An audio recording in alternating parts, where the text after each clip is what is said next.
నమస్తే, welcome to YoYo TV. Telangana రాష్ట్రంలో రాజకీయాలు శరవేగంగా మారిపోతున్నటువంటి అంశం మనం చూసాం. ముఖ్యంగా ప్రధానంగా మూడు పార్టీల మధ్య రకరకాల ఇష్యూస్ ఉన్నాయి.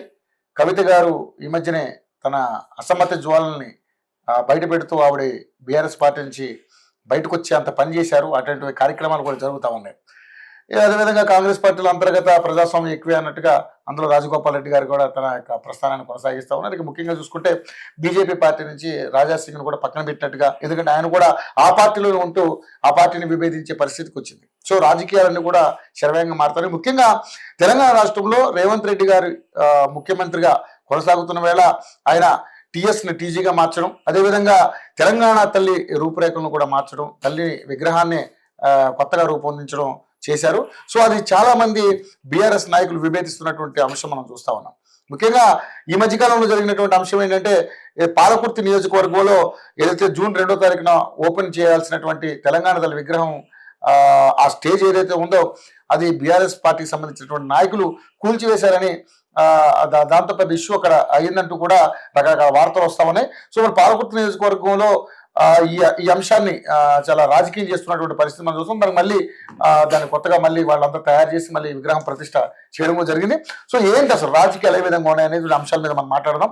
మనతో పాటు మానవతరాయ్ గారు, కాంగ్రెస్ పార్టీ సీనియర్ నాయకులు, అధికార ప్రతినిధి మానవతరాయ్ గారు మనతో పాటు ఉన్నారు. ఆయన అడిగి అనేక విషయాలు తెలుసుకునే ప్రయత్నం చేద్దాం. మానవతరాయ్ గారు నమస్తే. నమస్తే అండి.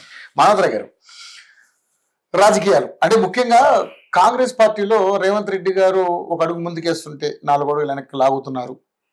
ఎందుకంటే కాంగ్రెస్ పార్టీల అంతర్గత ప్రజాస్వామ్యం ఎక్కువే అనే అంశం మీద ఇక్కడ రాజకీయాలు రకరకాల ఇష్యూస్ వస్తూ ఉన్నాయి. ముఖ్యంగా చూసుకుంటే అధికార పార్టీలో ఉండి కూడా ఈరోజు కాంగ్రెస్ ఏదైతే ఇస్తానన్న హామీలు నెరవేర్చడంలో చాలా తర్జన పడుతుంది. దాంతోపాటు ఇప్పుడు ఆంధ్ర పోటీల ఇష్యూ, తర్వాత ఈ కవిత ఇష్యూ, కాంగ్రెస్లో చేరుతుందా లేకపోతే కొత్త పార్టీ పెడుతుందా, అనేక రకాల రాజకీయాలు ఉన్నాయి.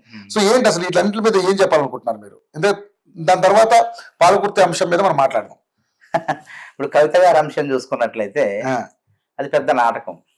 తెలంగాణ ప్రజల్ని మళ్ళొకసారి పిచ్చోడు చేయాలని చెప్పి కేసీఆర్ కుటుంబం ఆలోచిస్తుంది. ఎందుకు మీ పార్టీలో జాయిన్ అవుదాం అనుకుంటుంది? అది చెప్తాను కదా, మా పార్టీ మీద బట్టగాల్చి మీద వేయాలి కదా, కాబట్టి అట్లా మా పార్టీలోకి వచ్చినట్టు వాళ్ళే పుకారు పుట్టించి. అసలు కవిత గారు, కేసీఆర్ గారు, హరీష్ రావు వీళ్ళంతా ఒకటే, ఎప్పుడు కూడా విడిపోరు వాళ్ళు. కానీ విడిపోయినట్టు తెలంగాణ ప్రజలు నమ్మించే ప్రయత్నం చేస్తున్నారు. కృత్రిమంగా విడిపోయారు వాళ్ళు, సహసిద్ధంగా విడిపోలే. ఎందుకంటే వాళ్ళకి బీఆర్ఎస్ పార్టీకి ప్రజల్లో ముఖం చెల్లుబాటు కావట్లేదు. ఆ బీఆర్ఎస్ వాళ్ళ నాయకత్వంతో పోతే కాదు.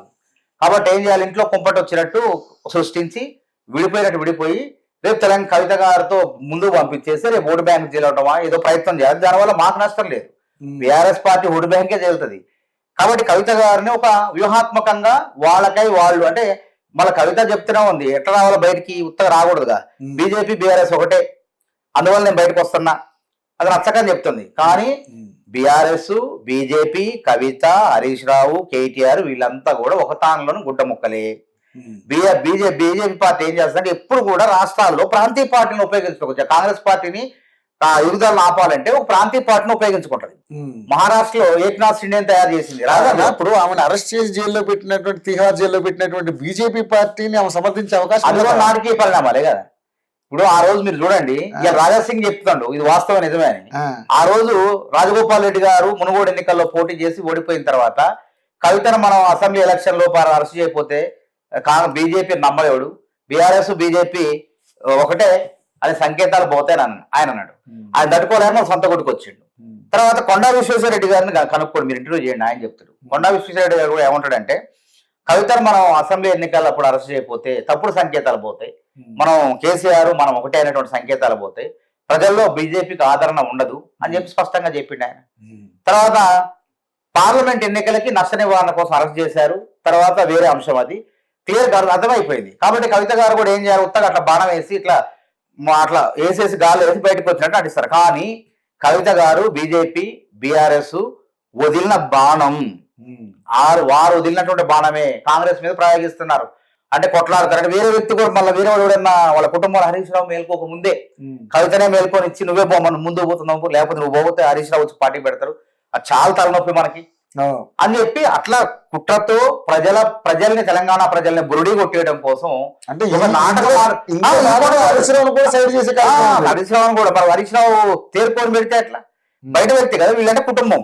వాడు ఏదైనా ప్రతిపక్షమైన మన కుటుంబం ఉండాలి, అధికార పక్షమైన మనమే ఉండాలి, అన్ని మనమే ఉండాలి ఏదైనా సరే అలాంటి ఆలోచనలో భాగంగా కూడా దీన్ని చూడొచ్చు. 100% చూడదు. తర్వాత ఇంకో అంశం కూడా ఏంటంటే ఇంకో రకంగా ఎట్లా చూడాలంటే ఆస్త కదా.